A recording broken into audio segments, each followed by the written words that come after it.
Should you buy a home only for self-use or to live in, or can you look at buying a residential property as a rental income asset? For years now, India's housing market has offered sub-optimum rental returns of 1 to 3%. There's been this sense of unease and distrust between landlords and tenants, and many property owners, including non-resident Indians, simply keep their property locked up rather than renting it out. The new Model Tenancy Act 2021 announced by the government promises to change that. Now let's see what it actually promises to both property owners or the landlords as well as the tenant. So first, the landlords, how are they protected? Tenants now cannot sublet a part or whole property to anybody else. There are heavy penalties on tenants if they refuse to vacate or refuse to pay rent. Now, on not vacating the premise of the property, the tenant will get a maximum of 6-month extension on the same lease agreement terms. But after that extension, the tenant will be liable to pay double the rent for 2 months, and after that 4 times of the rent. So that's a heavy penalty. How are tenants protected? There's a maximum limit for security deposits fixed at 2 months for residential property and 6 months for commercial property. Rent cannot be increased during the agreement period or tenancy period unless stated so in the agreement. The property owner must give prior notice of 3 months before revising the rent in case he wants to do it in the middle or even towards the end of the agreement. No landlord can withhold any essential supplies, that's water, electricity, etc., to the property in premise. Tenants will not be evicted unless agreed by both the parties in writing. Now let's see that big clause on dispute resolution. So far, if you had a problem with your tenant, he was not vacating, or the tenant had a problem with the landlord, you needed to go to a civil court to resolve it, and those courts are overburdened. You could also go to consumer court. Now what the Model Tenancy Act has done is it set out a separate dispute mechanism which says that there will be rent authorities, courts and tribunals in every district which will only look at these kind of dispute resolutions, and therefore you should get much quicker resolutions to any problems. These are the highlights from the new act, and the questions we are asking on the Property Show today. Is this protection adequate for both the tenants and the property owners or the landlords? What are the implementation challenges of this model code, and whether these new laws will ensure that the 1 crore vacant homes across India will now get occupied? Joining me for the discussion, Niranjan Hiranandani, founder and MD of Hiranandani Group, Anshuman Magazine, Chairman and CEO of India, Southeast Asia, Middle East and Africa at CBRE, and Yudhish Narayan, Senior Partner at YNS and Associates. I'm going to come to you, Mr. Hiranandani, first. What is the verdict? Does it adequately protect the property owners who would they be encouraged to now rent out their homes? I think this is a revolutionary move, something which is we wanted for a long period of time. Remember, the Prime Minister Awas Yojana in the urban areas is producing 1.1 crore houses. Here we have 1.1 crore houses already built and lying vacant with various people with a hesitancy to put into the market. The Model Tenancy Act is definitely the way forward in order to get this entire stock into the market, which will make a paradigm change to happen. People were reluctant to give their flats on tenancy because they were scared when they wanted it or the contract expired, they would not get the property back. I think this Tenancy Act certainly goes a long way in ensuring and creating necessary legal framework of tribunals and other agencies which will get this done very quickly. Right. But it has to be ratified by the states, and that's the question, whether all of them will do it quickly enough to make it happen. All right, we'll come to the challenges and that question a little bit later. Anshuman Magazine, are we being too simplistic in saying that all these 1 crore homes which are lying vacant were lying vacant simply because the property owners were not legally comfortable in renting them out? Isn't there a large amount of stock which is essentially not of a quality or in places which people do not want to rent them in? Yes, certainly there is, Manisha. And but even let's say if we release, I'm saying 30%, I'm not even saying 50% of the stock in the market, it will really increase the supply of housing. So one of the ways to tackle affordable housing, we talk about, the first thing comes into mind, you have to own it, right?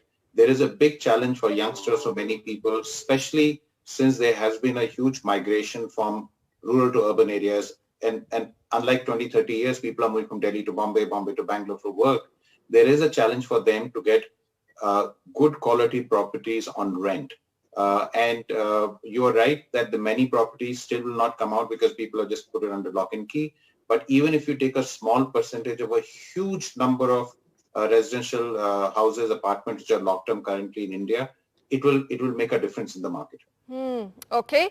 Difference to the market. Mr. Hiranandani, does that mean that rents will come down further? Because rental yields in India is just between 1% and 3%, right? And if you have more stock, which means there would be pressure on rents, is that a possibility? It could be, but I don't think so, because the point is that these are houses where people have moved even to jhopatpattis. Half of Mumbai lives in jhopatpattis. They could easily afford rental housing if they could shift into homes and houses which would become affordable. This would be a different segment of the economy completely. So I do not think that the rental markets for new construction and new homes is going to come down by any which way. In fact, the market will expand and people will be happy to get things on rent. And with the IT and the internet system and e-commerce, it'll be possible to know where these are available, what is the quality of homes that is going to be there, what is the facility, and hence I think it will be a very vibrant rental market which is going to be created. So I'm looking forward. Anshuman, will developers come and now build specifically to rent out? Because, you know, there's also this chatter that in a large project with many towers, perhaps developers will now start taking one tower and making it rental housing. Is that likely? Yes, there's a lot of talk about that. I think it will take longer. At least the unsold inventory can be rented out. So that is at least some non-performing asset is becoming performing to some extent, even if the yields are only 1 to 2% or 3% you mentioned, which is very low. But at least, you know, there is some income in sort of it being a non-performing asset. But for developers, and they will be, I've spoken to, in fact, some of the international institutions, also financial investors, are looking at putting rental housing like that's how it is in the mature markets. But I don't think there will be a big push towards that or rush towards it because the yields are too low. The good part is the interest rates have gone down, the cost of borrowing has gone down, but the land is still expensive. And in the right locations, the land is too expensive for getting that return. So I don't see there's a rush into building a rental housing, but there will be definitely more developers looking at this model, especially in certain cities where the yield is a bit higher than, let's say, 2% or 3%, where the borrowing cost for some of the developers is low. So yes, so there will be more, but it won't be like a rush because it's still the returns are too low. All right. Let me come then to the issue of the implementation. Now, a lot of this depends, Yudhish, on setting up of rent tribunals and authorities in every state. First of all, of course, states adopting it quickly enough. Do states have that capacity and manpower? I look at our legal system, it's overburdened. Do you think this will happen very quickly? Manisha, when we look at the legislation itself, it's twofold. The first part is assigning the rights and obligations to landlords and tenants and ensuring that they have a very transparent relationship to set out the duties and obligations and set out the regulations under which they can rent out properties. The second part is that in the event a dispute arises, that these landlord-tenant disputes are exclusively submitted to the courts established under this particular legislation. Earlier, you had the remedy of going to a civil court, or depending on the nature of your tenancy, you also had the remedy of going to a consumer forum. Now, this legislation specifically sets up a three-tier system. There's going to be an authority, thereafter there's going to be a court, and thereafter there's going to be an appellate tribunal. And these will exclusively try these matters, and hopefully it will lead to expeditious resolution of these disputes. However, I would like to caveat one thing, that the existing legislation that existed governing tenancy, whether the nomenclature is lease or rental agreements, all those laws are still very much in place. So you have the Transfer of Property Act, read with the Stamp Act, read with the Registration Act. All of these legislations are very much in place. The Model Tenancy Act is more of a umbrella legislation which is above these, which lays down the definitive structure, as Mr. Hiranandani said, of the landlord-tenant relationship. Okay, I still need a straight answer from you. Will people get quick resolution if they have a dispute with their landlords, let's say? It depends completely on the implementation by the states. If the states tend to dilute the legislation or drag their feet like they did with RERA, and we've had a recent example, and that's why I'm bringing up RERA, then we can see some ambiguity coming in, and we can see that it will take some time before this legislation becomes effective. Okay. But if these states are quick and they bring the legislation in its true spirit, in fit and substance, then yes, this will have an effective role to play in landlord-tenant relationships.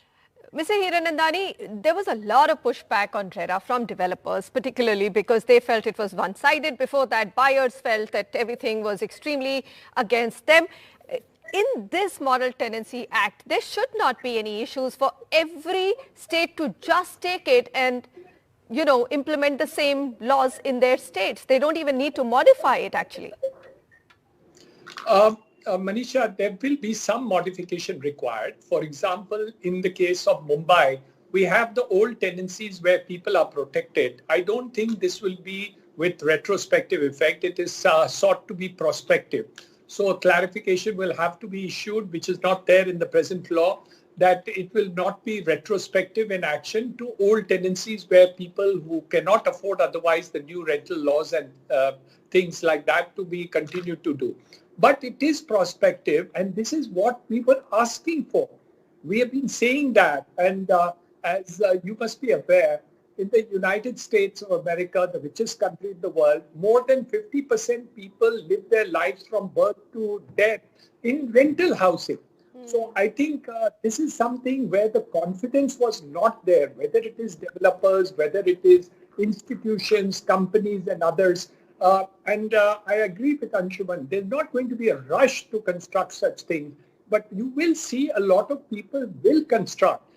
It may not be a flood and a tide, but I can assure you, my company would be interested. For example, the Hiranandanis would certainly look at rental housing with a positive frame of mind, though the numbers we don't know, but we'll certainly look at it positively, because we do believe that as it's not only the rental yield which is important, but also capital appreciation. With inflation being what it is, the property prices over a period of time have been growing tremendously, and we don't mind a lower rate of return if ultimately the asset value becomes valuable after 5 years, 7 years, 10 years. So automatically the total return, which is the rental yield plus capital appreciation, could be a good return for the purposes of holding the property, and that is my personal belief. Okay. I don't know how it will hold for the industry. Well, I hope so. I hope to see some investments also coming in it, though I feel that at this moment with the returns looking quite limited, I doubt if there'll be a rush of any kind of capital. Manisha, maybe developers like you will get into it, sir. I'm ready to invest. Okay. I'm ready to invest. All right. I'm glad to hear that you've made that commitment. Anshuman, any challenges that you see? Because the Model Act is fairly excellent in terms of trying to restore that confidence between landlords and tenants, which essentially has been missing, somewhat a legacy of the British Raj and our older rent control acts, etc. I think one is of course challenge of implementation in states, etc. The other thing is what I'm a bit not happy about this Model Tenancy Act, although it's an outstanding act and will release housing for rental, is the limitations they put in. It may sound small, but it is significant that the landlord cannot take more than 2 months rent as deposit in residential, not more than 6 months for commercial. And I don't see any reason why government should be putting those restrictions, because these financials should be left to the market forces. And a lot of times, and Mumbai is a good example, but even in Why Mumbai? Because rental housing has been more mature there in other cities, but now if you look at Gurgaon, Bangalore, everywhere, there's rental housing. And the deposit is a function of many things. It's a total package, financial package. You could pay higher deposit, lower rental, or vice versa. And same in commercial. So it should be left, and it could be that the market reaches a point where the deposit is lower than what it is. So I really feel that that should have been left to the market forces and not determined. You believe that, or you think that, I mean, I strongly believe that in a market like I've seen young journalists struggling in Mumbai just because of that hefty deposit, and it's a huge burden. Why leave it to the markets? I mean, at least for residential, there has to be a limit set by states. The Tenancy Act very clearly states that the Contract Act and the contract will still be sacrosanct between the landlord and the tenant. You know, it is going to be the ultimate document. What the Tenancy Act has done is it's put limits, and I feel that this should not have been dictated in terms, maybe they should have been guidelines which were indicative but should not have been binding. A contract is commercially decided between two people, and in the best case scenario, both the parties should benefit mutually, you know, from that contract. The moment you put an imposition on one of the parties by way of legislation or by way of statute, then one of the parties is immediately limited. So I think they should have been left to be decided commercially between the parties. Okay, so all of you are on one side. I think I can feel the pain of my colleagues a little bit more. But thank you so much, Mr. Hiranandani, Anshuman Magazine, and Yudhish. Thank you for joining me on this discussion. Well, let's keep our fingers crossed that states implement the Model Tenancy Act in their states as well, and union territories, without making too much of a modification. It's a pretty good act and law as per se. When we come back, we speak to Ashwinder Raj Singh, the author of the book A to Z of Real Estate, to get his recommendations in what are the 5 most important things you must keep in mind before buying property.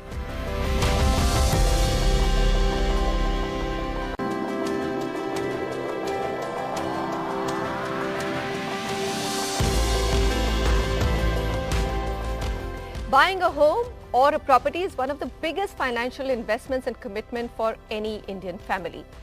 How does one ensure that you make the right decision when it comes to buying a home? We have with us Ashwinder Raj Singh, a real estate veteran and the author of a recently launched book, A to Z of Real Estate, which has been extremely well received by the markets. Ashwinder, you know, somehow it's culturally ingrained in us that one should own at least one property, and the pandemic has made us realize that value of a home even more. So what's your suggestion to home buyers who are sitting on, or let's just say consumers who are sitting on the fence? Should they go ahead and buy, looking at the fact that prices have gone nowhere, home loans are at an historic low, and what are the things they should keep in mind? Thank you. First of all, thank you so much for getting me on your show, Manisha. I would also like to thank Arjun Agarwal for launching this book. And to answer your question, I've always maintained that it's always a good time to buy a home if you need one. The difference is whether you need one or you want one, but this is a very good time to buy a home. The issue is that the ready-to-move-in inventory in the market is completely finished. So it depends what your budgets are. In case you are getting into an under construction home and you are still living on a rental home, you know, and rent combined with the EMI can become a little stressful, but the rate of interest are less. If you find the right developer in the location where you want, this would be a very good time. And actually the home sales have been very high in the last 1 year after the pandemic. So people are realizing the importance of buying a home. How do you balance that emotional and investment quotient? You said that do take a look at whether you really need a home. How do you balance it? I mean, if I still look at a spreadsheet, I think I would be better off not buying one, right? And just renting one today. Actually, you are right. I truly believe in this question. Thank you for asking it. See, if you are living in a rent and the home is big enough, at times wanting to own one and compromising on the size and quality of the design cannot be a good decision. So you should not be hasty in making a decision to buy a home. And this is what I mean when I say balance between emotional and investment quotient. If you haven't saved enough money, prefer ready to move in so that the EMI load does not kind of becomes stressful. Don't just go for basics, because of your current budget, you might go for basics and then you compromise, and it is a long-term decision and you have to live with it. So you're saying that don't compromise on the basics just because you want that pride to own a home. Fair enough. How do you then choose on that what is the right quality? How do you really come to a good location, good developer, especially for under construction properties, Ashwinder? There's always that fear amongst home buyers, will I get my project? How quickly will it get completed? In the 2 pandemics, we've already seen projects getting delayed and RERA allowing developers extra time to complete. Buyers continue to pay EMIs. So actually, looking at the pandemic, the way people are looking at home has changed, Manisha. You are seeing that the first-time buyer is now compromising around 70% of the total homes being sold. What the buyer needs to look at is, I think integrated townships are going to be the way forward. You need to walk to work, you need to have open spaces, you need to have community living, you need to have good community, which is a good community, and a location which is kind of equidistant from the CBD as well as the airport, etc. When you look at the developer, step out, meet multiple developers, construction quality is important, check the financial stability of the developer, track record of previous project timelines, how were they delivered, research their websites, go to their other projects, and try to connect with some existing customers to find out how this developer is. A very interesting aspect that you mentioned in your book is it's not always about the super built up area or carpet area. I want to ask you, in a day and time when every inch makes a little bit of a difference because you're working from home, you're studying from home, why would that not be important? Actually, what is happening is, Manisha, when people start looking at this technical aspect, first of all, a layman can't figure out whether what is the carpet area, what is the super area, they are going with what is filed with the RERA, etc., etc. What I mean is you have to look at the design of the house. How is the house designed? Is it giving you enough space, enough air, enough light? And then house is not just today where you live in. Yes, it is important you need an extra room because you have to work from home. But because of work from home, it has become very important. What are the open spaces that you're getting after the quarantine which is there? The new product design can give you an extra room without compromising by giving you extra space, because a lot of space is getting wasted by developers who are not focusing on the product design and getting into the nitty-gritties of it. So check, check, check and check more. Be extremely careful is what you're saying, and take a rational decision. Thank you so much, Ashwinder, for sharing those insights with us. I'm sure there are many more gems in the book itself, A to Z of real estate, and it's for home buyers, sellers, investors and channel partners. That's it from me. Thanks so much for watching.